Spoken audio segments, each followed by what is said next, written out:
Another issue, big one, is immigration. As Vice President, you were tasked with addressing the root causes of migration in southern countries and Northern part of Central America. the northern part Yeah. of Central America that affects the southern border of the U.S. During the Biden-Harris administration, there were record numbers of illegal border crossings. Why did the Biden-Harris administration wait 3.5 years to implement sweeping asylum restrictions?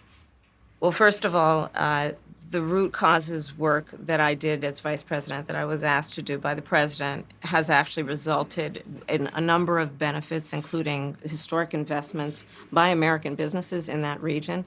The number of immigrants coming from that region has actually reduced since we began that work. But I will say this, that Joe Biden and I and our administration worked with members of the United States Congress on an immigration issue that is very significant to the American people and to our security, which is the border.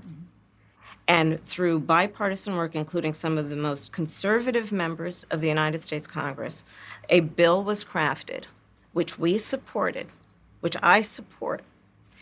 And Donald Trump got word of this bill that would have contributed to securing our border. And because he believes that it would not have helped him politically, he told his folks in Congress, don't put it forward. He killed the bill.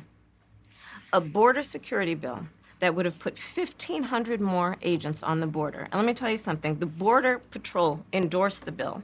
And I'm sure in large part because they knew they were working around the clock, and 1,500 more agents would help them. That bill would have allowed us to increase seizures of fentanyl. Ask any community in America that has been devastated by fentanyl what passing that bill would have done to address their concern and a pain that they've experienced. So you would push that legislation again. I just want to ask Not only push it, I will make sure that it comes to my desk and I would sign it. Just one other question about something that you said in 2019 when you first ran. There was a debate. You raised your hand when asked whether or not the border should be decriminalized. Do you still believe that?